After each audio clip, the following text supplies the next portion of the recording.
গল্পের শুরু হয় চীনের একটি ছোট্ট গ্রাম থেকে, যেখানে এক মা তার দুই মেয়েকে ডাম্পলিং বানানো শেখাচ্ছে। সময়টা তখন 1977 সাল। সেই সময় ডাম্পলিং শহরের দিকে খুব একটা জনপ্রিয় ছিল না, কিন্তু গ্রামগুলোতে এটি ছিল বেশ স্পেশাল একটি খাবার। এই মহিলাই আমাদের গল্পের মূল নায়িকা, যার নাম জ্যাং। আসলে জ্যাং তার স্বামীর সাথে শহরেই থাকতো, কিন্তু বছর দুয়েক আগে তার স্বামীর সাথে কিছু ঝামেলার কারণে সে তার দুই মেয়েকে নিয়ে গ্রামের বাড়িতে তার মায়ের কাছে চলে এসেছে। আসল ঘটনা হলো, জ্যাং এর শাশুড়ি আর তার স্বামী তাকে বারবার খোঁটা দিত, কারণ তার কোনো ছেলে সন্তান ছিল না। পরপর দুইবারই মেয়ে হওয়ায় তারা তার উপর খুবই অখুশি ছিল, আর এর জন্য তাকে প্রতিনিয়ত অত্যাচারও করত। আর সেই কষ্ট থেকেই জ্যাং এখানে চলে এসেছে। জ্যাং এর মা তাকে বুঝিয়ে বলে, মারে, শ্বশুর বাড়িতে এমনটা হয়েই থাকে, কিন্তু এই কারণে কতদিন আর স্বামীর থেকে দূরে থাকবি? আমি তোকে আর তোর বোনকে কত কষ্ট করে বড় করেছি সেটা শুধু আমিই জানি। তাই বলছি, মা স্বামীর সাথে মিটমাট করে নেয়। শাশুড়ি যা বলে বলুক, সে আর কতদিনই বা বেঁচে থাকবে, কিন্তু স্বামীর থেকে আলাদা থাকা ঠিক নয়।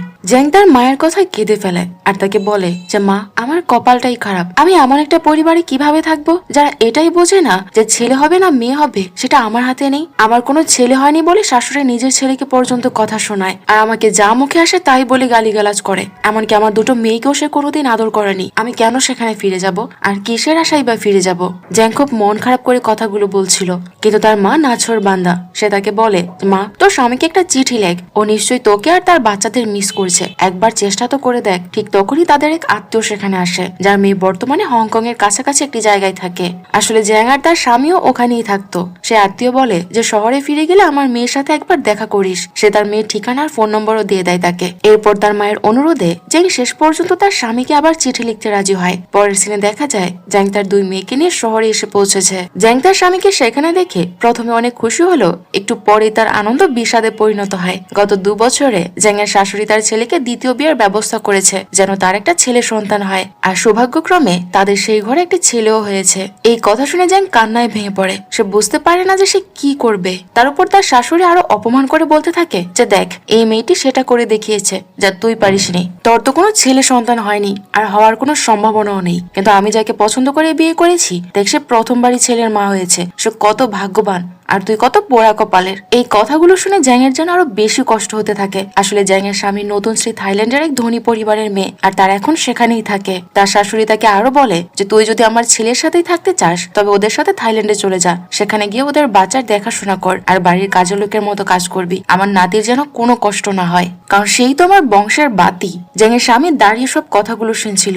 সে নিজের স্ত্রীর সাথে এমন বিশ্বাসঘাতকতা করার জন্য তার মনে বিন্দুমাত্র অনুশোচনা ছিল না। আর তার মা তার স্ত্রীকে এত বাজে বাজে কথা বলার পরও সে তার মাকে একবারও আটকায় না। সে পাষাণের মতো দাঁড়িয়ে তার মাকে বলে, মা, আমি জ্যাং এর সাথে একটু কথা বলে আসছি। এরপর সে জ্যাং আর তার বাচ্চাদের নিয়ে তাদের পুরনো বাড়িতে যায়, যেখানে তারা একসময় একসাথে থাকতো। সে পরিষ্কার তাদেরকে জানিয়ে দেয় যে, সে যদি জ্যাং এর বাচ্চাদের থাইল্যান্ডে নিয়ে যায়, তবে জ্যাংকে সেখানে কাজের মেয়ের মতোই থাকতে হবে, কারণ তার দ্বিতীয় স্ত্রী খুবই বড় লোক পরিবারের, আর তারা তাকে খুব ভালোভাবে মেনেও নেবে না। আর সে তার দ্বিতীয় স্ত্রী আর তার ছেলেকে ছাড়া থাকতেও পারবে না। এই কথা শুনে জ্যাং একেবারে ভেঙে পড়ে। তবুও সে অনুনয় করে তাকে বলে যে, তুমি আমার আর আমার বাচ্চাদের সাথে এমন বিশ্বাসঘাতকতা কিভাবে করতে পারলে? তোমার কাছে আমি অনুরোধ করছি, তুমি এখানেই থেকে যাও, আমার বাচ্চাদের সাথে, আমার সাথে আমরা নতুন করে জীবন শুরু করব। কিন্তু সে রাজি হয় না, কারণ থাইল্যান্ডে সে তার শ্বশুর বাড়ির টাকায় খুব আয়েশ করে আছে। নতুন স্ত্রী ধনী হওয়ায় সে আর জ্যাং এর সাথে থেকে কষ্ট করতে চায় না। সে সরাসরি মানা করে দেয়। অসহায় জ্যাং বারবার অনুরোধ করে, আর তার ছোট মেয়ে দুটো বাবা বাবা করে চিৎকার করে কাঁদতে থাকে। কিন্তু পাষাণ লোকটি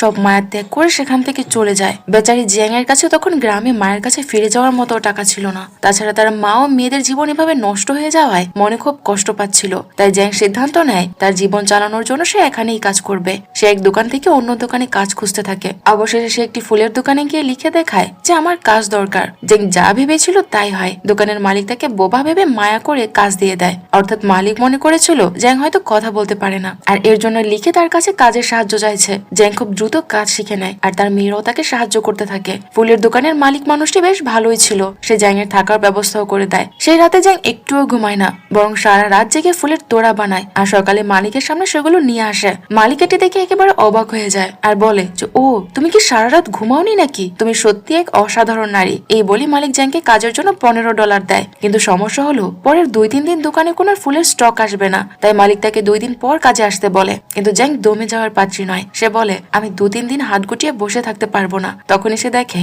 যে সেখানে পুতুল তৈরির কাজ চলছে। সে বলে, আমি এই কাজটাও জানি। এরপর সেই রাতে জ্যাং পুতুল তৈরির সব সরঞ্জাম বাড়িতে নিয়ে আসে আর পরদিন সকালের মধ্যে সব কাজ শেষ করে ফেলে। কিন্তু বিধিবাম তার ছোট মেয়েটি হঠাৎ অসুস্থ হয়ে পড়ে। অসুস্থ বাচ্চাকে ফেলে তো আর দোকানে যাওয়া যাবে না, এই জন্য সে তার বড় মেয়েকে ডেকে বলে, তুই কি দোকানের পথটা চিনিস? এই পুতুলগুলো নিয়ে মালিককে দিয়ে আয়, উনি টাকা দিলে সেটা নিয়ে আসিস, তারপর সেই টাকা দিয়ে তোর ছোট বোনের চিকিৎসা করাবো। জ্যাং পুতুলগুলো একটা ব্যাগে ভরে দিলে মেয়েটি রওনা দেয়। কিন্তু কপাল খারাপ, বেচারি মেয়েটি পথ হারিয়ে ফেলে। সব রাস্তা একই রকম লাগছিল তার কাছে। এসব দেখে সে দিগ্ভ্রান্ত হয়ে পড়ে আর এদিকে জ্যাং চিন্তায় অস্থির হয়ে পড়ে। অসুস্থ মেয়ের চিকিৎসার জন্য বড় মেয়েকে কাজে পাঠিয়েছিল সে, কিন্তু সেও কোথাও হারিয়ে গেছে। জ্যাং মরিয়া হয়ে তাকে খুঁজতে বের হয়। সে সেই ফুলের দোকানে গিয়ে মালিককে জিজ্ঞেস করে যে আমার মেয়েকে এখানে এসেছিল।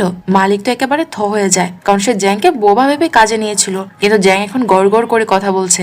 জ্যাং সেখান থেকে দ্রুত বেরিয়ে হন্যে হয়ে সব জায়গায় তার মেয়েকে খুঁজতে থাকে আর শেষমেশ বাড়ি ফিরে দেখে যে তার বড় মেয়ে বাড়িতেই আছে। যাক, তার জানে প্রাণ ফিরে পেয়েছে। মেয়েটি দোকান খুঁজতে গিয়ে কোথায় কোথায় ঘুরেছে সে নিজেও জানে না। পথে পড়ে গিয়ে তার শরীরে চোটও লেগেছে। এসব শুনে জ্যাং কান্নায় ভেঙে পড়ে আর ভাবতে থাকে যে আমার কপালে আর কি কি লেখা আছে, আমি আর কত কষ্ট সহ্য করব। একদিকে স্বামী ছেড়ে চলে গেছে, অন্যদিকে মেয়েকে স্কুলে না পাঠিয়ে আমি কাজে পাঠাচ্ছি। আমার জীবনটা কেন এমন হয়ে গেল? ঠিক সেই মুহূর্তে দোকানের মালিক আর অন্য কর্মীরা দৌড়ে সেখানে আসে। আসলে জায়গাটি ছিল হংকং শহরের বাইরের একটি এলাকা। সে সময় হংকং ছিল ব্রিটিশ শাসনে আর শহরের উপকণ্ঠে অবৈধ অভিবাসীদের ধরতে কড়া তল্লাশি চলতো। পুলিশ চেকিং এ আসছিল।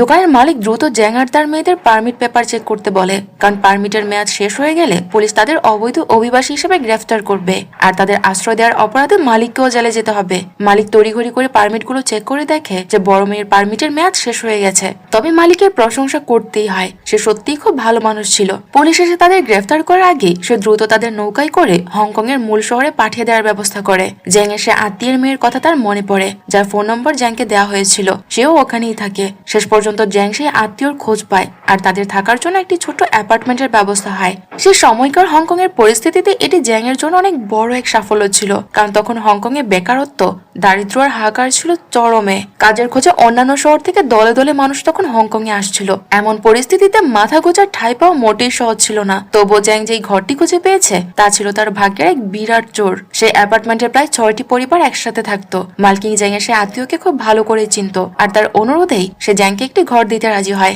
মহিলাটি বেশ দয়ালুও ছিল। একজন সিঙ্গেল মাদার হিসেবে জ্যাং যে জীবন যুদ্ধের মধ্য দিয়ে যাচ্ছে তা তিনি খুব দ্রুতই বুঝে ফেলে। সে বলে যে তোমাকে এখনই ভাড়া দিতে হবে না, এক কাজ করো, তুমি এখানে 3 মাস নিশ্চিন্তে থাকো। সে আরো বলে যে এই সময়ের মধ্যে একটা কাজ খুঁজে নাও, যখন কাজ পাবে আর হাতে বেতন আসবে তখন আমাকে ভাড়া দিয়ে দিও। এটা নিয়ে তুমি একদম চিন্তা করো না, আর চাইলে তুমি আমার রান্নাঘরটাও ব্যবহার করতে পারো। এভাবে সে জ্যাংকে অনেক বড় একটা সুযোগ দিয়ে দেয়। বলতে গেলে এই বাড়িওয়ালির মনটা সত্যিই বাড়িটার থেকে অনেক বিশাল ছিল। তার এই সাহায্যের কারণে জ্যাংয়ের দুশ্চিন্তা অনেকটাই কমে যায়। অন্তত থাকার জায়গা নিয়ে তাকে আর ভাবতে হবে না। পরদিন জ্যাং কাজের খোঁজে বেরিয়ে পড়ে, কিন্তু কোথাও তার কোনো কাজ জুটছিল না। সব জায়গায় লোকে ভর্তি। আগেই বলেছি তখন হংকং এর কাজের প্রচন্ড সংকট। জ্যাং নার্সিং নিয়ে পড়াশোনা করেছিল, তাই সে একটি হাসপাতালে গিয়ে কাজের কথা বলে, কিন্তু সেখানেও নিরাশ হতে হয় তাকে। ফেরার পথে সে একটি রেস্টুরেন্টে থালা বাসন মাজার লোক লাগবে এমন একটি বিজ্ঞাপন দেখতে পায়, কিন্তু সেই কাজ ছিল শুধু পুরুষদের জন্য, কারণ এটা ছিল অনেক খাটনির কাজ। তবুও জ্যাং বলে যে আমি শিফটে কাজ করতে পারবো, দয়া করে আমাকে এই কাজটা দিন,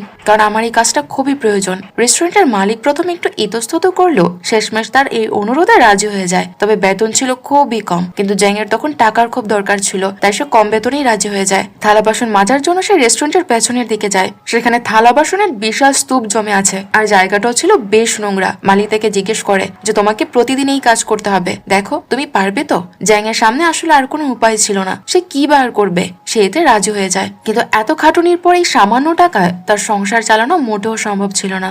জ্যাং তার আত্মীয়কে গিয়ে ধরে আর তাকে বলে যে আমি দরকার হলে 2টো কাজ করতেও রাজি আছি, দয়া করে আমাকে সাহায্য করুন। আত্মীয়টি তখন জানায় যে হ্যাঁ, আমার স্বামী যেখানে কাজ করে সেখানকার বসের মায়ের প্রতিদিনই ইনজেকশন দেওয়ার জন্য একজন নার্স দরকার, তুমি কি সেটি পারবে?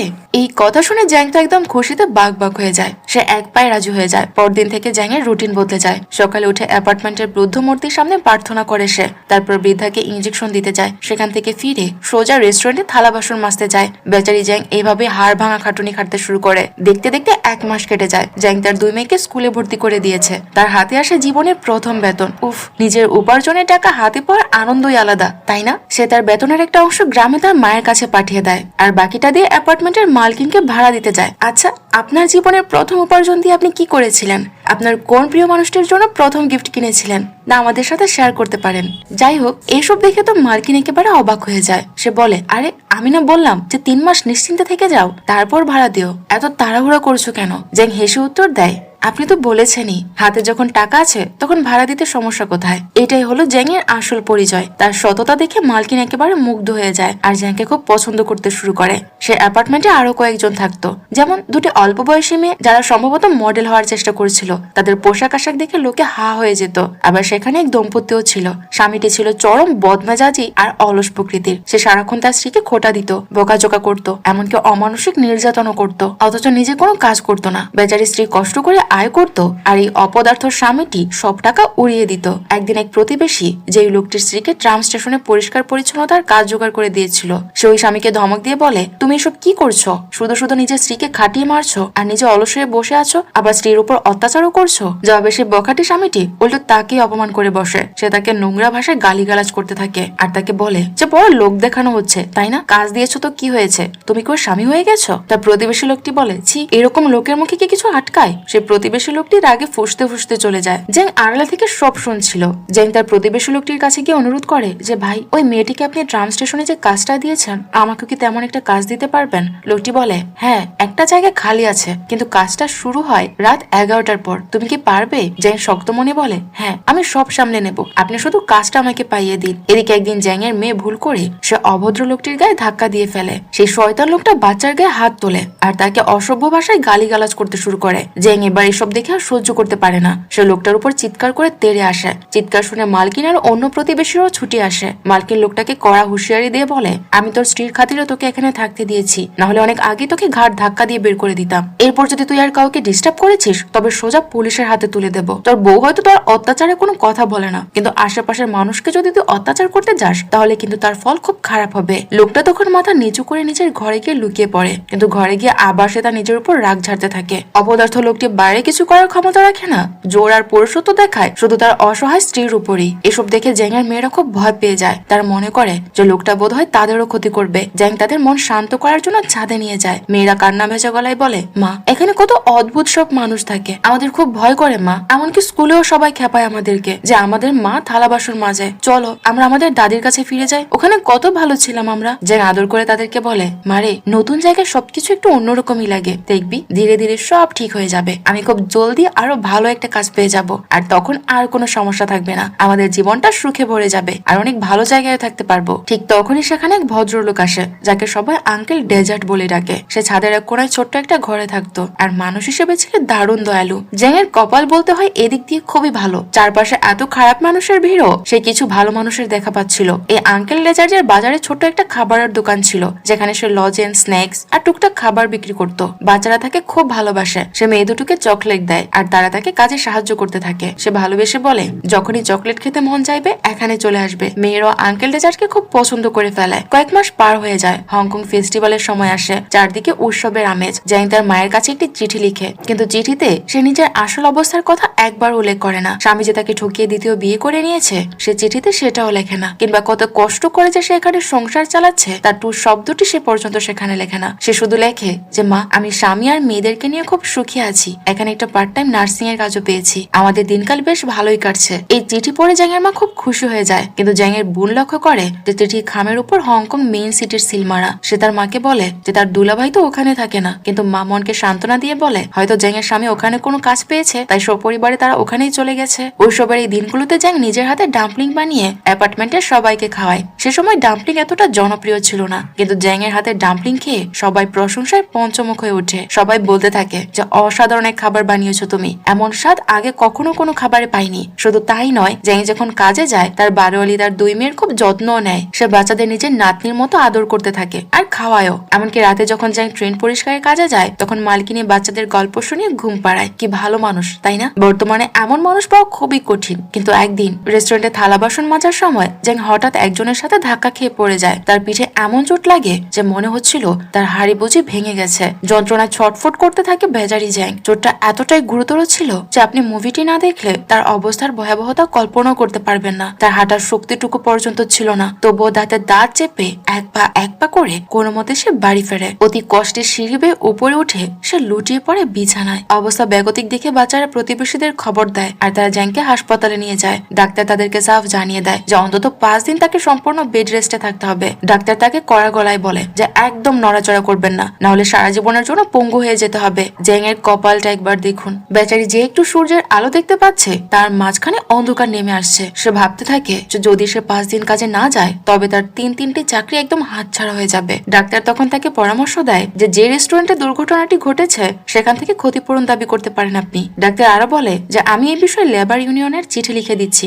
কোনো উপায় না দেখে জ্যাং 5 দিন হাসপাতালেই পড়ে থাকে। কিছুটা সুস্থ হয়ে সে যখন বাড়ি ফিরে সে যা ভয় পেয়েছিল তাই হয়, তার 3টে চাকরি চলে গেছে। এদিকে ডাক্তার লেবার ইউনিয়নে চিঠি লিখলো, রেস্টুরেন্টের মালিক জ্যাংকে কোনো ক্ষতিপূরণ দিতে রাজি হয় না। এভাবে টানা 10 দিন পার হয়ে যায়। বেচারি জ্যাং এর হাতে কোনো কাজ নেই, টাকা নেই, এমনকি শরীর এতটাই দুর্বল যে বিছানা ছেড়ে ওঠার তার ক্ষমতাও নেই। তাকে সাহায্য করার মতো তখন কেউ পাশে ছিল না। এমনকি তার শরীর এতটাই অসুস্থ ছিল যে সে তার নিজের বিছানাও ভিজিয়ে ফেলতো। নিজের এই করুণ দশা দেখে সে তার নিজের জীবনের প্রতি একদম বিরক্ত হয়ে পড়ে। তার মনে হতে থাকে যে আর বুঝি তার বাঁচা সম্ভব নয়। একে একে তার চোখের সামনে ভেসে উঠতে থাকে ফেলে আসা দিনগুলোর কথা, সেই শাশুড়ির অবমাননা, স্বামীর চরম বিশ্বাসঘাতকতা, আর এখন এই দুর্ঘটনার পর তার কর্মক্ষমতা হারিয়ে ফেলা। সবকিছু ভেবে নিজের উপর চরম ঘৃণার জেদ চেপে বসে তার। সে বেঁচে থাকার সব আশা ছেড়ে দিয়ে নিজের জীবন শেষ করে দেওয়ার সিদ্ধান্ত নেয় আর ছাদের দিকে এগিয়ে যায়। কিন্তু ঠিক সেই মুহূর্তে তার কানে ভেসে আসে তার মেয়েদের কণ্ঠস্বর। তারা চিৎকার করে তাকে বলছিল, মা তুমি ওখানে কি করছো? মেয়েদের ডাক শুনে জ্যাংয়ের হুঁশ ফিরে। সে ভাবে, আরে আমার তো 2টো মেয়ে আছে, ওদের মুখ চেয়ে হলেও আমাকে বাঁচতে হবে। আমি কি করতে যাচ্ছিলাম? আমি কত বোকা, আমি কত স্বার্থপর। সবাই আমাকে ঠকিয়েছে, আমার সাথে বেইমানি করেছে, আর আমি কি করতে যাচ্ছিলাম? আমার মেয়েদের ঠকাতে যাচ্ছিলাম। ছি ছি ছি, আমি কি শিখলাম ওই বেইমানদের কাছ থেকে? নিজেকেও বেইমান বানিয়ে ফেলেছি। আমি একবারও তো আমার মেয়েদের কথা ভাবিনি। সে আত্মহত্যার সিদ্ধান্ত বদলে ফেলে আর তার মেয়েদেরকে বুকে জড়িয়ে নেয়। আঙ্কেল ডেজার্ট দূর থেকে সবকিছু দেখছিল। জ্যাংয়ের মনের কষ্ট সে ঠিকই আঁচ করতে পেরেছে। সে বুঝতে পারে যে ওরা অনেকক্ষণ কিছু খায়নি, তাই সে ওদের নিজের ঘরে নিয়ে গিয়ে পেট ভরে খাওয়ায়। আসলে নিজের দোকানে বিক্রির জন্য যে খাবারগুলো সে বানিয়েছিল সেইগুলি সে জ্যাঙ্গার তার বাচ্চাদের খেতে দেয়। আনন্দে আর কৃতজ্ঞতায় জ্যাঙ্গার চোখে পানি চলে আসে। সে মনে মনে ভাবতে থাকে যে আসলেই আমার ভাগ্য ভালো যে এমন সব পরোপকারী মানুষের মাঝে আমি আছি। সে আঙ্কেল ডেজার্টকে জিজ্ঞেস করে, আপনি এই খাবারগুলো কোথায় বিক্রি করেন? আঙ্কেল ডেজার্ট বলে, বাজারে আমার একটা ফুটপাতের দোকান আছে, ওখানে এগুলো আমি নিয়ে যাই। তখনই আঙ্কেল ডেজার্টের মাথায় একটা আইডিয়া আসে। সে জ্যাংকে বলে, তুমি তো দারুণ ডাম্পলিং বানাতে পারো, আর এখানে ডাম্পলিং এখনো খুব একটা পরিচিত না। তুমি কেন এই খাবারটার স্টল দিচ্ছ না? তোমার হাতের বানানো ডাম্পলিং তো অনেক মজা হয়, তুমি একটা দোকান দিয়ে দাও। আমার বিশ্বাস যে একবার কেউ তোমার হাতের স্বাদ পেলে বারবার তোমার কাছেই ফিরে আসবে। এই বলে সে জ্যাংকে সে বাজারে নিয়ে যায়, যেখানে আঙ্কেল ডেজার্টের নিজের দোকান আছে। সেখানে ছোট বড় সবার জন্য নানা রকম নাস্তা আর মিষ্টি বিক্রি হচ্ছিল। জ্যাং খুব মন দিয়ে দেখে যে সবাই কিভাবে সেখানে খাবার বিক্রি করছে আর তাদের ব্যবসার ধরনটা কেমন। জ্যাং এবার সিদ্ধান্ত নেয় যে সে নিজের ডাম্পলিং এর দোকান দেবে, কিন্তু দোকান দিতে হলেও তো টাকার প্রয়োজন, তাই না? আসলে লেবার ইউনিয়নের মাধ্যমে জ্যাং সেই রেস্টুরেন্ট মালিকের কাছ থেকে যে ক্ষতিপূরণ চেয়েছিল, মালিক প্রথমে তা দিতে অস্বীকার করেছিল। কিন্তু মামলাটি আদালতে গড়ালে আদালত রায় দেয় যে মালিককে অবশ্যই জ্যাংয়ের 2 মাসের বেতনের সমান টাকা ক্ষতিপূরণ হিসেবে দিতে হবে। এইভাবে সব আবার লাইনে ফিরতে শুরু করে আর জ্যাং তার ক্ষতিপূরণের টাকা হাতে পেয়ে যায়। কিন্তু জ্যাং কতটা সৎ, তার চিকিৎসার পেছনে 1 মাসের বেতনের সমান টাকা খরচ হয়ে গিয়েছিল, আর এর জন্য সে শুধু সেইটুকু টাকাই নেয় আর বাকি টাকাটা দোকানের মালিককে ফিরিয়ে দেয়। তবে দোকান সাজাতে আরো কিছু টাকার দরকার ছিল। তখন সে তার বিয়ের আংটিটার কথা ভাবে। সে মনে মনে ভাবে যে স্বামী আমার সাথে বেইমানি করেছে, তার দেওয়া আংটি আগলে রেখে আমার কি লাভ হবে? তাই জ্যাং আঙুল থেকে আংটিটি খুলে বিক্রি করে দেয়। সেই টাকা দিয়ে সে পুরনো হাড়ি পাতিলের দোকানে গিয়ে কিছু রান্নার সরঞ্জাম কেনে। নিজের স্টল দেওয়ার জন্য সে একটি ঠেলা গাড়িও কিনে ফেলে। এরপর রান্নার জন্য সবজি, ময়দা আর যা যা দরকার হয় সবকিছু জোগাড় করে সে। যেহেতু আঙ্কেল ডেজার্টকে এই এলাকায় সবাই খুব সম্মান করত, তাই তার অনুরোধে সবাই জ্যাংয়ের প্রতি বেশ সহযোগিতার হাত বাড়িয়ে দেয়। এমনকি তারা জ্যাংয়ের দোকানের জন্য একটা ভালো জায়গাও ঠিক করে দেয়। জ্যাং আজ সত্যি অনেক খুশি, কারণ শেষমেশ সে নিজের একটা দোকান শুরু করতে পেরেছে। একে আপনারা ব্যবসায়ী বলুন আর স্বপ্ন, নিজের কিছু শুরু করার আনন্দই অন্যরকম থাকে, তাই না? জ্যাং আজ সেই একই আনন্দ নিয়ে ডাম্পলিং বানানো শুরু করে। বাজারের লোকজন আসতে শুরু করে, কিন্তু জ্যাং এর দোকানের দিকে কেউ ফিরেও তাকাচ্ছিল না। যারা আসছিল তারা অন্য সব দোকানে গিয়ে খাচ্ছিল। কেউ কেউ এসে জিজ্ঞেস করছিল যে এটা কি খাবার, এটা কি দিয়ে বানানো হয়, কেমন লাগে এই খাবার। কিন্তু এসব প্রশ্ন করে সবাই আবার চলে যাচ্ছিল, কিন্তু কেউই খাবার কিনছিল না। আঙ্কেল ডেজার্ট তাকে শিখিয়ে দেয় যে কিভাবে জোরে জোরে ডেকে ক্রেতাদের আকর্ষণ করতে হয়। এইভাবে খাবার নিয়ে চুপচাপ দাঁড়িয়ে থাকলে কেউ তার দিকে ফিরবে না। জ্যাং তার কথা অনুযায়ী প্রাণপণে সেসব চেষ্টাই করে, কিন্তু বেদিভাম একটা ডাম্পলিংও বিক্রি হয় হয় না। আঙ্কেল ডেজার্টও বেশ চিন্তায় পড়ে যায় যে এভাবে তো হবে না, জ্যাং এর দোকানটা জমবে কবে। ঠিক তখনই পুলিশ সেখানে চলে এসে সবাইকে সেখান থেকে তাড়িয়ে দেয়। আসলে ওই সময় সেখানে ফুটপাতে এইভাবে দোকান বসানো নিষিদ্ধ ছিল। সবাই যে যার মালপত্র গুছিয়ে দৌড়াতে শুরু করে। জ্যাং ও আঙ্কেল ডেজার্টের পিছু পিছু দৌড়াতে থাকে।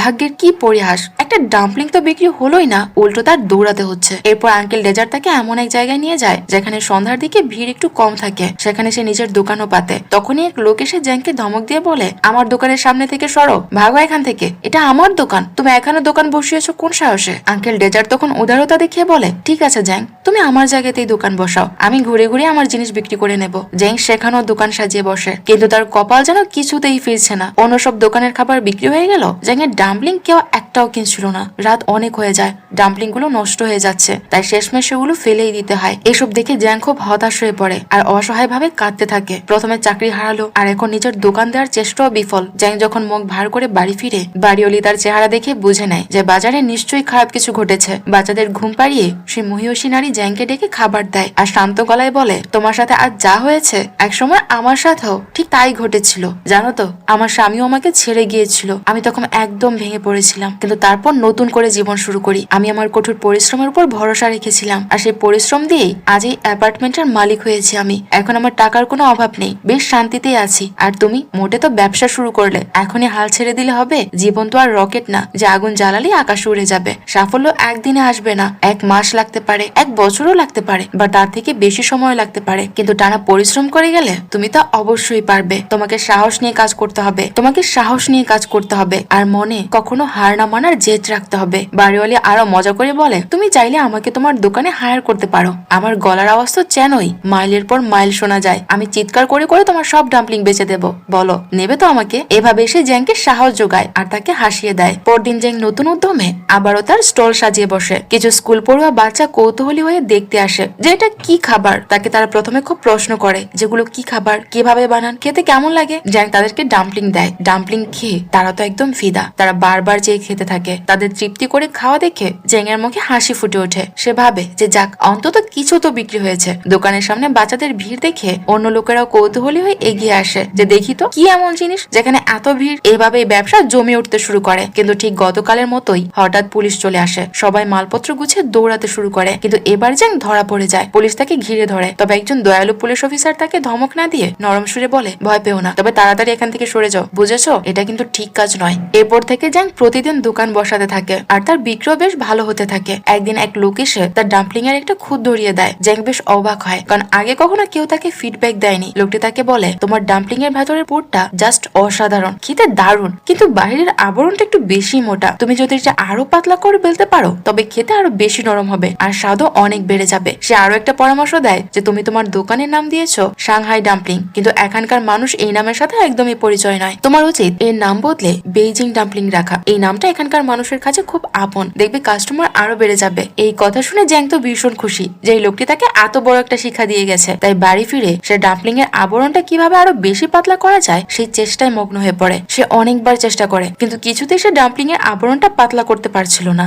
সেই অ্যাপার্টমেন্টে এক দম্পতি থাকতো যাদের একটি বেকারি ছিল। সেখানে তারা এক ধরনের মিষ্টি তৈরি করে যার উপরের আবরণটি ছিল একদম পাতলা। জ্যাং তখন সাহস করে তাদের জিজ্ঞেস করে যে আপনারা এই আবরণটা এত পাতলা করেন কিভাবে, আমাকে কি একটু শেখাবেন? তারা কোনো দ্বিধা ছাড়াই তাকে নিয়মটা বুঝিয়ে বলে। ভদ্রলোক তাকে বলে, মারে, এতে এক বিশেষ ধরনের পানি ব্যবহার করা হয় যাকে বলে অ্যালকালাইন ওয়াটার। এটি ব্যবহার করলে মন্ড বা ডো খুব পাতলা হয় আর প্রায় স্বচ্ছ হয়ে যায়। তখন এটি খেতে যেমন স্বাদ লাগে দেখতেও হয় দারুণ। জ্যাংও সে পানি ব্যবহার করা শুরু করে আর লবণ ও অন্যান্য উপাদানের সঠিক মিশ্রণে শেষ পর্যন্ত ডাম্পলিং এর আবরণটা বেশ পাতলা করতে সে সক্ষম হয়। পরদিন জ্যাং এর ডাম্পলিং কেনার জন্য মানুষের ভিড় জমে যায়। একা হাতে সব সামলানো জ্যাং এর পক্ষে অসম্ভব হয়ে পড়ছিল। তার মেয়েরও স্কুল থেকে ফিরে তাকে সাহায্য করতে থাকে। বিক্রি এতটাই বেড়ে যায় যে তা ভাষায় প্রকাশ করার মতো নয়। এমনকি একদিন সংবাদপত্র তার সুস্বাদু ডাম্পলিং নিয়ে প্রতিবেদন ছাপা হয়। জ্যাং এর এই উন্নতি দেখে আঙ্কেল ডেজার্ট বড় এক শান্তির নিঃশ্বাস নেয়। কিন্তু এর মধ্যে একদিন বাজারে একদল মাস্তান এসে হাজির হয়। তারা ফুটপাতের সব দোকানদারদের কাছ থেকে সাপ্তাহিক চাঁদা দাবি করছিল, কিন্তু জ্যাং তাদেরকে সাফ জানিয়ে দেয় যে সে কোনো চাঁদা দেবে না। এতে রেগে গিয়ে মাস্তানরা জ্যাং এর মেয়েদের উপর চড়াও হয়। নিজের সন্তানদের উপর আক্রমণ দেখে জ্যাং রাগে হিতাহিত জ্ঞান হারিয়ে একটা ছুরি হাতে নিয়ে তাদের দিকে তেড়ে যায়। একজন মা নিজের সন্তানদের রক্ষায় যে কোনো পর্যায়ে যেতে পারে, জ্যাং আজ সেটাই প্রমাণ করেছে। জ্যাং এর এই ভয়ানক রূপ দেখে গ্যাং এর লিডার খুব ইমোশনাল হয়ে পড়ে, কারণ ছোটবেলায় তার মাও ঠিক এভাবেই তাকে আগলে রাখতো। জ্যাংকে দেখে তার নিজের মায়ের কথা মনে পড়ে যায়। সে তাকে বলে, আমাকে ক্ষমা ক্ষমা করবেন, আমার ছেলেরা ভুল করে ফেলেছে, আপনার ডাম্পলিংকে আমাকে একটু খেতে দেবেন, আমি একটু খেয়ে দেখবো এটি কেমন হয়েছে। জ্যাং তাকে ডাম্পলিং খেতে দেয়, তার লোকেরাও খায়। তারা সবাই ডাম্পলিং গুলো খুব মজা নিয়ে খাচ্ছিল, তারা আরো বেশি করে খেতে চায়। এটি দেখে জ্যাং চিন্তায় পড়ে যায় আর তাদেরকে বলে, আপনারা তো অনেক খাচ্ছেন, কিন্তু টাকা দেবেন তো? খাওয়ার পর লিডার জ্যাংকে দাম জিজ্ঞেস করে। জ্যাং যখন টাকার অঙ্কটা বলে, লিডার তাকে তার দ্বিগুণ টাকা দিয়ে দেয় আর তাকে বলে যে আপনি সত্যিই চমৎকার ডাম্পলিং বানান, ঠিক আমার মায়ের মতো। আগামী 4 দিন পর আমার মায়ের জন্মদিন, আপনি কি 500টি ডাম্পলিং বানিয়ে দিতে পারবেন? জ্যাং সানন্দে এতে রাজি হয়ে যায়। অর্ডারের টাকা দিয়ে লিডার খুব ইমোশনাল হয়ে সেখান থেকে চলে যায়। এটি দেখে তো সেখানকার সবাই অবাক, এত বড় এক ভয়ানক গ্যাং লিডার জ্যাং এর হাতের ডাম্পলিং খেয়ে এমন নরম হয়ে গেছে। এরপর হঠাৎ একদিন পুলিশ তাদের সে অ্যাপার্টমেন্টে হানা দেয়। আসলে সে বদমেজাজি লোকটার কথা তো মনে আছে, তার অত্যাচার সহ্য করতে না পেরে তার স্ত্রী নিজের জীবন দিয়ে দিয়েছে। পুলিশ মূলত এই ঘটনার তদন্তে এসেছে। মহিলাটি ছিলেন ভীষণ অমায়িক, সবাইকে অনেক ভালোবাসতেন। অনেক সময় স্বামী বাড়িতে না থাকলে সে জ্যাং এর মেয়েদের নিজের ঘরে নিয়ে গিয়ে খুব যত্ন করতেন। তার নিজেরও 2টো সন্তান ছিল, অথচ তার স্বামী যে কিনা সারা জীবন তাকে নরক যন্ত্রণা দিয়েছে, এখন সেই লোকটাই সন্তানদের আঁকড়ে ধরে স্ত্রীর জন্য শোক করছে। পরদিন থেকে বরাবরের মতো জ্যাং এর দোকান বেশ ভালোই চলছিল, কিন্তু হঠাৎ একদিন পুলিশ হানা দিয়ে সব ফুটপাতের বিক্রেতাদের গ্রেফতার করে থানায় নিয়ে যায়। কারণ পুলিশ বারবার সতর্ক করার সত্ত্বেও তারা কথা শোনেনি। তাই এবার পুলিশ সবাইকে গ্রেফতার করার পাশাপাশি তাদের জিনিসপত্র আর ঠেলাগাড়িও বাজেয়াপ্ত করে নেয়। মনে হচ্ছিল এবার বড় অঙ্কের জরিমানা গুনতে হবে তাদেরকে। ঠিক সেই সময় সেই পুলিশ অফিসারটি সেখানে আসে, যে জ্যাংকে আগে একবার ছেড়ে দিয়েছিল। জ্যাং এর মেয়ে তাকে দেখে চিৎকার করে বলে ওঠে, আমাদের গাড়ি ফিরিয়ে দিন, ওটা ছাড়া আমরা দোকান চালাবো কি করে? জ্যাং তখন বেশ ঘাবড়ে যায়। সে ভাবে যে মেয়েটার এভাবে চিৎকার করা একদম ঠিক হয়নি। সে মেয়েকে ধমক দিয়ে থামিয়ে দেয়, কারণ তার ভয় ছিল পুলিশ যদি বাচ্চাদের উপরও চড়াও হয়। এরপর জ্যাং পুলিশ অফিসারকে অনুরোধ করে বলে, স্যার ও ছোট মানুষ, বুঝতে পারছে না, দয়া করে ওর কথায় কিছু মনে করবেন না। আপনি আমাদের যে গাড়ি আর হাড়িপাতে নিয়েছেন সেগুলো আমাদের বেঁচে থাকার একমাত্র সম্বল। এগুলো কেড়ে নিলে আমার 2 মেয়েকে নিয়ে আমাকে না খেয়ে মরতে হবে। দয়া করে একটু করুণা করুন স্যার। একজন মা হয়ে একলা হাতে সন্তান বড় করা যে কত কষ্টের তা হয়তো আপনি জানবেন না। জ্যাং তার সব দুঃখ উগরে দিয়ে অঝরে কাঁদতে থাকে। 2 মেয়েও মিনতি করে বলতে থাকে যে স্যার প্লিজ আমাদের এবারের মতো মাফ করে দিন, আমরা আর এমন ভুল কখনো করব না। অন্য দোকানদারও হাত জোর করে ক্ষমা চাইতে থাকে। পুলিশ অফিসার কিছুক্ষণ ভেবে শান্তভাবে বলে, রাস্তা যখন ফাঁকা থাকবে তখন তোমরা দোকান বসাতে পারো, কিন্তু ব্যস্ত সময়ে যদি রাস্তা আটকে দোকান দাও তবে কঠোর ব্যবস্থা নেওয়া হবে। এটাই তোমাদের শেষ সতর্কবার্তা। যাও, তোমাদের জিনিসপত্র নিয়ে এখান থেকে চলে যাও, তবে নিয়ম অনুযায়ী সামান্য কিছু জরিমানা দিতে হবে। তখনই এক মহিলা কান্নায় ভেঙে পড়ে আর বলে যে স্যার আমার কাছে এইটুকু টাকাও নেই, আমার ছেলেটা খুব অসুস্থ, ওর চিকিৎসার জন্য টাকা জোগাড় করে আমার জন্য দায় হয়ে পড়েছে। মহিলার কষ্ট দেখে সে পুলিশ অফিসার নিজের পকেট থেকে কিছু টাকা বের করে তাকে দিয়ে দেয় আর বলে, এটা দিয়ে জরিমানা দাও, আর বাকি যা থাকবে তা দিয়ে তোমার ছেলের চিকিৎসা করাও। এমন পুলিশও হতে পারে, সত্যি অমায়িক। অফিসারের সে শক্ত মনে নিচে যে একটা দয়ালু মন লুকিয়ে আছে তা দেখে সেখানে উপস্থিত সবার মনে তার প্রতি শ্রদ্ধা আরো বেড়ে যায়। 2-3 দিন পর জ্যাং আবার তার দোকান সাজিয়ে বসে, কারণ তখন ভিড় একটু কম ছিল। কিন্তু হঠাৎ সেই পুলিশ অফিসারকে আসতে দেখে জ্যাং ঘাবড়ে যায় আর বলে, দুঃখিত স্যার, আমাকে মাফ করে দিন, আমি এখনই দোকান সরিয়ে নিচ্ছি। অফিসার হেসে বলে, আরে দাঁড়াও, আমি এখন ডিউটিতে নেই, আমি শুধু তোমার হাতে ডাম্পলিং খেতে এসেছি। শুনেছি তুমি নাকি দারুণ ডাম্পলিং বানাও। জ্যাং অফিসারকে ডাম্পলিং তৈরি করে দেয় আর অফিসার সেগুলো খেয়ে খুব প্রশংসা করে। সে বলে, স্কুল থেকে ফেরার পর আমার মেয়েরা নাস্তা খেতে চায়, দয়া করে ওদের জন্য কিছু প্যাক করে দাও। জ্যাং বলে, এগুলো তো বেশিক্ষণ ভালো থাকবে না স্যার, নষ্ট হয়ে যেতে পারে। অফিসার জানায়, আমার বাড়িতে রেফ্রিজারেটর আছে, আমি সেখানে রেখে দেবো, ওরা ফেলে আমি নিজেই গরম করে দেবো। এই কথা শুনে জ্যাং বুঝতে পারে যে এই পুলিশ অফিসারটিও তার মতো একজন সিঙ্গেল প্যারেন্ট বা একা হাতে সন্তান বড় করছে। অফিসারের প্রতি তার মনে এক ধরনের সহানুভূতি তৈরি হয় আর সে আরো কিছু বাড়তি ডাম্পলিং প্যাক করে দেয়। জ্যাং বলে, আপনার যখনই খেতে ইচ্ছে করবে চলে আসবেন স্যার। এরপর গল্প 4 বছর এগিয়ে যায় 1981 সালে। যে প্ল্যাটফর্মে তারা আগে দোকান বসাতো সেটি বন্ধ হয়ে গেছে। জ্যাং এখন শহরের ভেতরে আলাদা একটা দোকান দিয়েছে, সেখানে কাস্টমারদের উপচে পড়া ভিড়। তার ডাম্পলিং নিয়ে এখন বড় বড় সব ম্যাগাজিন ফিচার ছাপা হয়। জ্যাং আর তার মেয়েরা মিলে খুব সুন্দরভাবে দোকানটা সামলাচ্ছে। একদিন এক ব্যবসায়ী এসে তার ডাম্পলিং এর খুব প্রশংসা করে। জ্যাং এর ব্যবসা এখন বেশ জমজপাট আর সে আরো বড় একটা শোরুম খোলার কথা ভাবছে। একদিন সেই পুলিশ অফিসার তার মেয়েদের নিয়ে জ্যাং এর দোকানে আসে। জ্যাং বলে, দোকানে কেন, আমার বাড়িতে চলুন, সবাই মিলে একসাথে খাওয়া দাওয়া করা যাবে। এই বলে সে অফিসার আর তার মেয়েদের নিজের বাসায় নিয়ে যায়। সেখানে জ্যাং নিজের হাতে তাদের জন্য ডাম্পলিং বানায়। অফিসারের মেয়েরা খেয়ে বলে, মা মারা যাওয়ার পর থেকে আমরা এত সুস্বাদু খাবার আর কখনো খাইনি। ধন্যবাদ আন্টি আমাদের এমন সুস্বাদু খাবার খাওয়ানোর জন্য। তাদের সাথে সে বাড়িওয়ালিও বসেছিল। সে মনে মনে ভাবে যে জ্যাং একা আর অফিসারটিও একা, তাদের দুজনের জুটিটা মন্দ হবে না। কিন্তু জ্যাং এর মনে তেমন কোনো চিন্তাই ছিল না। গরমের ছুটিতে অফিসার তার মেয়েদের সাঁতার শিখাতে পাঠাচ্ছিল, তাই সে জ্যাংকে বলে, তুমি চাইলে তোমার মেয়েদেরকেও পাঠাতে পারো। এখন তারা 4 জন খুব ভালো বন্ধু হয়ে উঠেছে। জ্যাং বলে,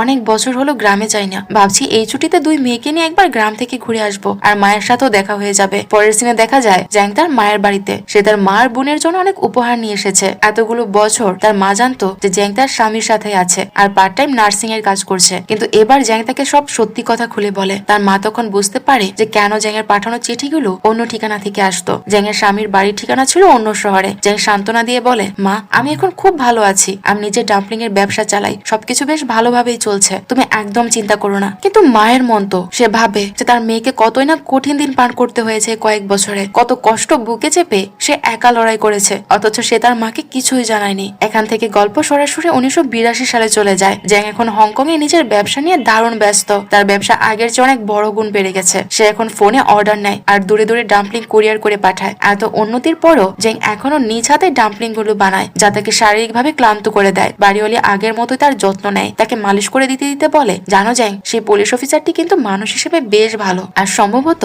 সে তোমাকে পছন্দও করে। সেও একা আর তুমিও একা, তোমাদের দারুণ মানাবে। কিছু ভেবে দেখেছো কি এই ব্যাপারে? ওর সাথে তোমার কথা বলা উচিত। কথা শুনে জ্যাং কিছুটা লজ্জা পেয়ে যায়, তবে সে আদৌ বিয়ে করতে চায় কিনা তা স্পষ্ট নয়। এদিকে জ্যাং আর অফিসারের মেয়েরা একে অপরের খুব কাছের বন্ধু হয়ে ওঠে। তাদের একসাথে দেখে অফিসার মনে করে যে সবাই মিলে একটা পরিবার হয়ে গেলে মন্দ হয় না। অফিসার সরাসরি জ্যাংকে প্রস্তাব না দিয়ে ঘুরিয়ে বলে যে আমার সামনে কানাডায় যাওয়ার একটা সুযোগ এসেছে, ওখানকার পড়াশোনার মান খুব ভালো, তুমি চাইলে তোমার মেয়েদের নিয়ে আমার সাথে যেতে পারো, ওরা খুব ভালো শিক্ষা পাবে। এর মাধ্যমে সে আসলে বোঝাতে চেয়েছে যে তারা যেন একটি পরিবার হিসেবে একসাথে থাকে। জ্যাং তার কথার মনে বুঝতে পারে, সে তৎক্ষণাৎ কোনো সিদ্ধান্ত নিতে পারে না, যদিও সেও মনে মনে অফিসারকে খুবই পছন্দ করে। ঠিক তখনই একটি মেয়ে দৌড়ে এসে জ্যাংকে বলে, আমার বস আপনার সাথে একটা বিজনেস ডিল নিয়ে কথা বলতে চায়। জ্যাং ভেতরে গিয়ে দেখে এ তো সেই ব্যবসায়ী যিনি একবার তার দোকানে এসে ডাম্পলিং কে অনেক প্রশংসা করেছিল। সে জাপানি আর বড় একটি সুপার মার্কেট চেইনের মালিক। সে জ্যাং এর কাছে একটি প্রস্তাব নিয়ে এসেছে, সে তার সুপার মার্কেটে জ্যাং এর ডাম্পলিং বিক্রি করতে চায়। আইডিয়াটা দারুণ হলো, তার কিছু শর্ত ছিল।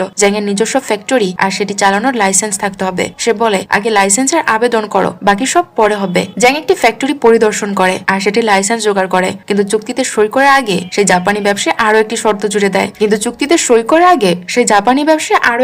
জুড়ে দেয় যে ডাম্পলিং গুলো তার ব্র্যান্ডের নামে বিক্রি করতে হবে, অর্থাৎ এটি জাপানি কোম্পানির হয়ে যাবে। কিন্তু জ্যাং সরাসরি এতে মানা করে দেয়। সে বলে, এটি একটি ঐতিহ্যবাহী চীনা খাবার, তাই কোনো জাপানি কোম্পানি নামে এটি আমি বিক্রি করতে পারবো না। আপনি যদি এটি বিক্রি করতেই চান তবে একটি চীনের নাম দিয়ে পরিচিত করতে হবে। জ্যাং যখন চলে যাচ্ছিল তখন ব্যবসায়ীটি নমনীয় হয়ে বলে, ঠিক আছে, তুমি নিজের ব্র্যান্ডের নামে এগুলো প্যাক করে বিক্রি করতে পারবে। অবশেষে ফ্যাক্টরি উদ্বোধন হয়। সেই উদ্বোধনী অনুষ্ঠানে অ্যাপার্টমেন্টের সেই দয়ালু আত্মীয় আর সেই গ্যাং লিডার সবাই উপস্থিত ছিল। জ্যাং বেশ কিছু লোক নিয়োগ দেয় আর বড় পরিসরে ডাম্পলিং বানানো শুরু করে। অভাবনীয় বিক্রি হতে থাকে তার ডাম্পলিং। এটি দেখে অন্যান্য সুপার মার্কেটের মালিকরাও জ্যাং এর সাথে চুক্তি করতে এগিয়ে আসে। এতে সেই জাপানি ব্যবসায়ীটা কিছুটা বিরক্ত হয়। সে মরিয়া হয়ে জ্যাং এর ব্র্যান্ডের মালিকানা নিজের নামে নেওয়ার চেষ্টা করতে থাকে। বিষয়টি জ্যাং এর পছন্দ হয় না, তাই সে তার সাথে চুক্তি বাতিল করে অন্য সুপার মার্কেটগুলোর সাথে চুক্তিবদ্ধ হয়। এদিকে কানাডায় যাওয়ার আগে সে পুলিশ অফিসার শেষবারের মতো জ্যাং এর কাছে আসে আর তাকে তার সাথে যাওয়ার অনুরোধ করে। জ্যাং তাকে পছন্দ করত আর তাকে বিয়ে করতেও তার আপত্তি ছিল না, কিন্তু এই মুহূর্তে তার ব্যবসার সফলতার তুঙ্গে সবকিছু ফেলে সে কিভাবে কানাডা যাবে। তাই সে বলে, আপনার যাত্রা শুভ হোক, কানাডায় মেয়েদের খেয়াল রাখবেন, আমি সুযোগ পেলেই সেখানে গিয়ে আপনাদের সাথে দেখা করব। অফিসার বুঝতে পারে যে জ্যাং পরোক্ষভাবে সম্পর্কটি আর এগোবে না, সেটাই বুঝিয়ে দিচ্ছে। সে আর জোরাজোরি না করে বলে, ঠিক আছে, তুমি তোমার দুই মেয়েদের খেয়াল রেখো, আমি কানাডায় গিয়ে তোমার ডাম্পলিং খুব মিস করব। আমি আশা করি তোমার ব্যবসা এত বড় হবে যে তুমি সেখানেও একটি শাখা খুলবে, শুভকামনা রইল। এভাবেই তাকে অনুপ্রেরণা দিয়ে সে বিদায় নেয়। পরের দিনে জ্যাং খবর পায় যে তার মা মারা গেছে। সে গ্রামে গিয়ে মায়ের শেষকৃত্য সম্পূর্ণ করে আবার ফিরে আসে, কিন্তু মায়ের মৃত্যু তাকে ভীষণভাবে ভেঙে দেয়। টানা 3 মাসের শোকে আচ্ছন্ন ছিল। তারপর ধীরে ধীরে সব স্বাভাবিক হতে শুরু করে। ব্যবসা আগের মতোই লালে লাল। জ্যাং এখন সেই অ্যাপার্টমেন্ট ছেড়ে নিজের সুন্দর একটি বাড়ি কিনেছে। তবে বাড়িওয়ালি সেই বুদ্ধ মূর্তিটি যেটির সামনে জ্যাং প্রার্থনা করত সেটি তার ফ্যাক্টরিতে নিয়ে আসে। সে বিশ্বাস করত যে এটি জ্যাং এর উন্নতিতে আরো সাহায্য করবে। একদিন জ্যাং হঠাৎ আঙ্কেল ডেজার্টকে দেখতে পায়। সে এখন আর খাবারের স্টল চালায় না, বরং রাস্তা থেকে আবর্জনা কুড়ানোর কাজ করে। আঙ্কেল ডেজার্ট কয়েক মাস ধরে নিখোঁজ ছিল, আর এখন তাকে এই অবস্থায় দেখে জ্যাং এর কষ্টে বুক ফেটে যাচ্ছিল। আপনাদের মনে আছে তো সেই দিনগুলোর কথা, যখন জ্যাং আর তার মেয়েরা অভুক্ত ছিল? তখন এই আঙ্কেল ডেজার্টই তাদের খাবার দিয়েছিল আর দোকান খুলতে সাহায্য করেছিল। তার ঋণ কিভাবে শোধ করবে সে? জ্যাং আঙ্কেল ডেজার্টকে বলে, আপনি আমার জন্য একজন বাবা যা করে তার চেয়েও বেশি কিছু করেছেন। আপনি আর এখানে থাকবেন না, আমার সাথে আমার বাড়িতে চলুন, আপনার দেখাশোনার দায়িত্ব এখন থেকে আমার। জ্যাং তাকে নিজের বাবার মর্যাদা দিয়ে আর সম্মানে বাড়িতে নিয়ে যায়। দেখতে দেখতে বছর কেটে যায়। সময়টা এখন 1991 সাল। ফ্যাক্টরি এখন বিশাল বড় হয়েছে। ডাম্পলিং বানানোর জন্য এখন অনেক আধুনিক মেশিন বিদেশ থেকে আনা হয়েছে। জ্যাং এর মেয়েরও এখন বড় হয়েছে আর তার ব্যবসার কাজে আমাকে সাহায্য করছে। জ্যাং এখন একটি বিশ্বখ্যাত ফ্রোজেন ফুড কোম্পানির সাথে চুক্তি সই করেছে, যার ফলে তার ডাম্পলিং এখন বিশ্বজুড়ে সরবরাহ করা হবে। বিভিন্ন ম্যাগাজিন তাকে দি ডাম্পলিং কুইন বা ডাম্পলিং এর রানী উপাধি দিয়েছে। একটি সাক্ষাৎকারে জ্যাং খুব ইমোশনাল হয়ে বলে, এভাবে আমার জীবন শুরু হয়েছিল। এই পর্যায়ে পৌঁছাতে যে কত রাত আমাকে না ঘুমিয়ে পরিশ্রম করতে হয়েছে তা শুধু আমিই জানি। আর এই কঠিন যাত্রায় অনেক মানুষ আমাকে নিঃস্বার্থভাবে সমর্থন জুগিয়েছে, বিশেষ করে আঙ্কেল ডেজার্ট। তার কথা আর কি বলবো। কথাগুলো বলতে বলতে সে কান্নায় ভেঙে পড়ে। সে কৃতজ্ঞ চিত্তে বলে, যদি এই মানুষগুলো আমার পাশে না থাকতো তবে আজ হয়তো আমি এই অবস্থানে পৌঁছাতে পারতাম না। সবশেষে সে আরো বলে, সেদিন যদি সেই পুলিশ অফিসার আমাকে অনুপ্রাণিত করে না বলতেন যে আমি কানাডাতেও তোমার ডাম্পলিং খেতে চাই, তবে হয়তো বিশ্বজুড়ে ফ্রোজেন ডাম্পলিং ছড়িয়ে দেওয়ার আইডিয়াটা আমার মাথায় আসতো না। আজ আমি যা কিছু অর্জন করেছি তা শুধু আমার একার নয়, এর পেছনে এই মানুষগুলোর অবদান সব থেকে বেশি। আর সবশেষে সে তার মায়ের প্রতিও কৃতজ্ঞতা প্রকাশ করে। মাকে কি কখনো ভোলা যায়? এই আবেগঘন কথাগুলোর মাধ্যমে সে তার সাক্ষাৎকার শেষ করে। পরের সিনে দেখা যায় জ্যাং বাড়িতে আঙ্কেল ডেজার্টের ছবির সামনে দাঁড়িয়ে শ্রদ্ধা জানাচ্ছে। আর তখনই জানা যায় যে আঙ্কেল ডেজার্ট আর এই দুনিয়াতে নেই। এরপর জ্যাং তার দুই মেয়েকে নিয়ে সেই পুরনো ফুটপাতে যায় যেখানে সে প্রথমবার তার দোকান বসিয়েছিল। আজ তার অনেক ধন সম্পদ থাকতে পারে, কিন্তু একসময় তাকে এই জায়গাতেই কি ভীষণ লড়াই করতে হয়েছিল। ডাম্পলিং বিক্রির জন্য কতটা চিৎকার করতে হয়েছিল তাকে। সেই প্রথমবার স্কুল পড়ুয়া বাচ্চাদের ডাম্পলিং খেতে আসা আর সে অচেনা মানুষটি যে ডাম্পলিং এর আবরণ পাতলা করার বুদ্ধি দিয়েছিল। হাড় ভাঙা খাটুনির পর জ্যাং যখন ক্লান্ত হয়ে একটু বিশ্রামের জন্য ছটফট করতো, সেই সব স্মৃতি আজ তার চোখে ভাসছে। পুরনো সেই জায়গায় দাঁড়িয়ে জ্যাং ইমোশনাল হয়ে সব স্মৃতিচারণ করতে থাকে। আর এভাবেই দারুণ অনুপ্রেরণা আর আবেগ ভরাই চমৎকার মুভিটি শেষ হয়ে যায়। মুভির একদম শেষ দিকে আসল জ্যাংয়ের ছবি দেখানো হয়, সাথে দেখানো হয় তার দুই মেয়ে আর সেই পাষাণ সাকিও যে তাকে মাঝপথে ছেড়ে চলে গিয়েছিল। তার মা, বোন আর তার জীবনের সাথে জড়িত থাকা আরো কিছু মানুষের ছবি দেখানোর মাধ্যমে মুভিটি শেষ হয়, কারণ এটি একটি বাস্তব ঘটনা ছিল। তো মুভির গল্পটি আপনাদের কাছে কেমন লেগেছে তা আমাদের কমেন্ট করে জানাতে পারেন। আর এমনই সব মুভির গল্প পেতে আমাদের চ্যানেলটি প্লিজ সাবস্ক্রাইব করে রাখতে পারেন। দেখা হচ্ছে পরবর্তী কোনো ভিডিওতে। সেই পর্যন্ত সবাই ভালো থাকুন আর সুস্থ থাকুন।